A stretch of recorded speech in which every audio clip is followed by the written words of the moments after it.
I hear through reliable sources that we're going to break the Leagues Cup attendance record, going north of 50, but I knew we were going to get north of 50 anyway because our fans are great. So let's see how high that gets up there. In the bigger picture, when I take a step back and I'm having, a cup of coffee with Pete Viewing when we're older, I'd probably reflect on this summer as a pretty exciting summer. That's what I would tell you. You're a coach that always trusts his players. But do you feel like there's any need to make sure that you check on players' emotions when they're playing a guy like Lionel Messi? I mean, you guys had PSG and Atletico here, but it's Messi and his Alba and Busquets. They're certainly in the same caliber of players, give or take a little bit of what we saw in the Club World Cup. Messi is, again, arguably the best player the world has ever seen. But we have Paul Rothrock, and we have Jackson Reagan, and we have Snyder Burnell, and we have Andrew Thomas, and we have, Pedro, and we've got good players too. Brian, out of the Club World Cup, which one does Inter? Are they similar like any one of the three that you faced? No, they're different. Messi's a complete different beast, and then Suarez is a completely different beast, and then Alba's a different beast, and Busquets is class, and it's just different. And so in that, what do you need from your pivots then? And then I'm going to need a good game on us. We're going to need to play up to our level, and then see if we can't, be effective on certain things and, make plays.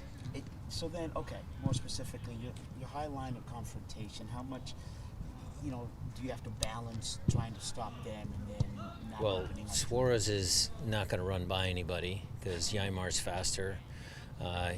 That's not his game. His game is about receiving the ball in and around 30 yards from goal. He's deadly. So we can afford to, press a little bit more. Now, if Messi gets the ball in those half spaces, because we're pressing and we lose track of him for a split second, he'll turn and start running at us. So there's problems that team is going to give us, but we're going to have to press. We're at home. We want to be on the front foot. From a practical perspective, though, how helpful is it that you have played you played Cruz Azul, but you've also played PSG, you played Atletico. I would imagine that if there was an intimidation factor, that it's probably diminished just because you've played really good teams this year. I think that narrative has been out there for the last month and a half. Our record since Club World Cup has been really good. The learning curve that we've had since those games, the excitement, the confidence, it's all there. You mentioned on the radio last night that you had a mystery player who you pulled off early. Is there anything you can say to shed some light on that? No. Obviously, you were vocal about maybe that red card being not necessarily as egregious as that the red card is. Was there a thought of appealing that at all? We went through that. Craig went through the appeals process, talked to a bunch of people, got their opinions, and look, there has to be a real clear and obvious error for them to overturn that, and that's a judgment call by the referee and the VAR assistant. It's not a clear and obvious. Well, it is to me. I'm a little biased towards Nuhu, but it's not going to get overturned. And what were the conversations with Nuhu? He's got to be devastated because Look, Nuhu first apologized and is sad, and then he sent me the tackle that Peck put on him in the first half, and hey coach, why isn't that the same? And he's trying to do what he can, but the club did whatever we could within the rules to try and see if that was eligible for review. We don't think it is, so now the club and Nuhu, we have to move on. What can you say about the improvement you've seen from Osaze in the last year, dating back to where he was at this point? How about the last 2 months? Sure, how about the last 2 months? Look, we watched him at Defiance, but and no disrespect, but that level is a little bit lower. So, when he first came into training, It was like, yeah, okay, yeah, he's got a few things, but I didn't expect him to score that goal. I didn't expect him to score the header at the back post, you know. I didn't expect him to be able to, you know, combine with the players in the middle of the park as fluid or as smooth as it looks right now. I think that is either A, good genes, it's B, his excitement level, because he's super amped up and super fired up to get an opportunity to, you know, show what he can do. And then, you know, a lot of it's the work he does out here with the coaches. Coach, I wanted to ask you about our fellow Mexican, Obed Vargas. I know he's very young, but he's also experienced. What does he bring to the table? What makes him so special to the team? Well, there's a lot. I could talk for 45 minutes about Obed. Maybe we do that afterwards. But right now, you're seeing a player who in the 88th minute, when we're down a guy, still have the strength, speed, and power to go past 6 players. Now, he didn't finish the play, so he's still a work in progress. But that play was impressive by many standards. And he has another gear. He can go to another level. You know, he's going to be very successful. Brian, Christian's ability, talk to us before the semifinals, just his ability for those line-breaking passes and how that's helped your offense, whether it's on the left or the right. Yeah, it was plain to see. I mean, Christian did a lot of that.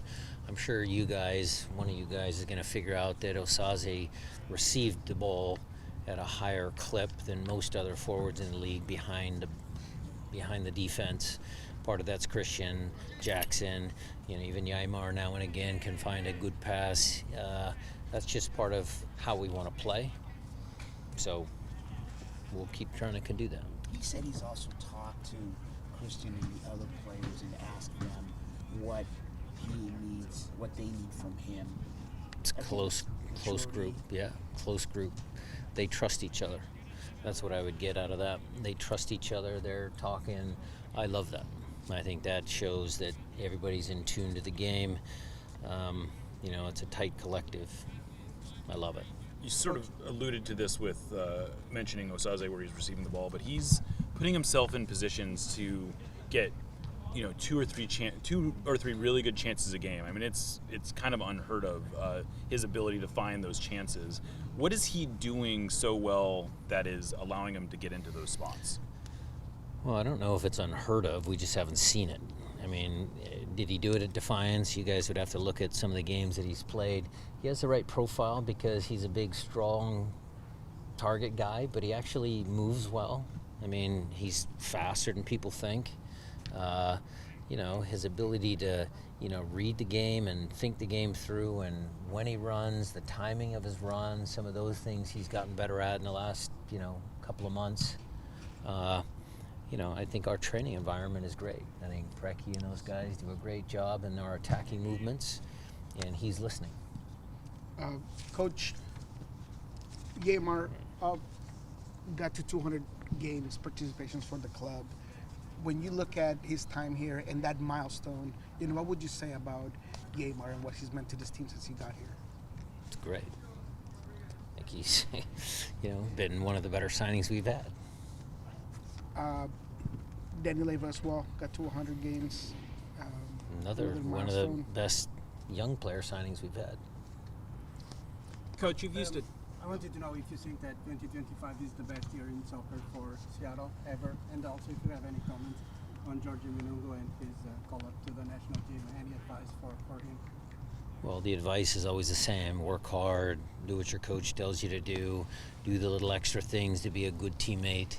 It's a big shout to Georgie and his development. Another young kid that has super talented. But, you know, I mean, overall, the club and 2025 and, you know, 2019 was pretty good. 2022 was pretty good. We're going to have the World Cup next year. Again, when I have my cup of coffee with Pete 10 years from now, we'll debate that.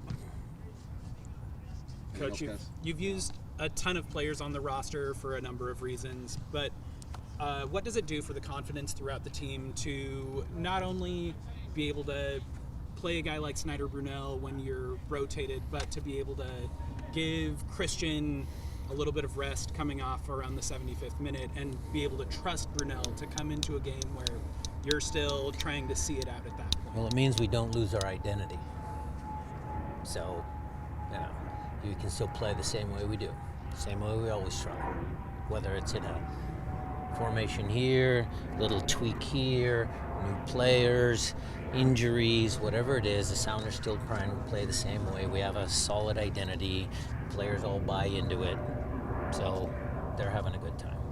Not many coaches, with a 2-0 and, that early in the game would, take out that many players. Does that just say something different about the level of trust you have in this specific Oh, you're group? saying I sub well. Wow. That's a Wow. new one for you. It- Wow. It depends. There's games that Wow. are better than others. But Wow. I just wanted to know about the trust level. I that trust you all had. my players. Trust all my players. I mean, substitutions always, they're either great or they're terrible, depending on the outcome. And in that one, obviously, when you have the ability to just not rest your players, but as you mentioned, that they can execute the job that kind of gets put at hand for each one of them. Yeah, look, when Danny Leyva came on in the game, when Snyder came on, look, we were under it because Nuhu's red card. That group of 9 field players in a fight, Kim Ki-hee, because nobody talked about Kim Ki-hee coming on, critical, last 10 minutes of the game. I mean, they were organized, they were compact, they weren't afraid to press out in the right moments. The distance between the two lines was great. And again, I take that back to the good coaching, Andy and Freddie working on some of the defending schemes. I mean, the players were prepared when they went in the game, and they knew what they needed to do.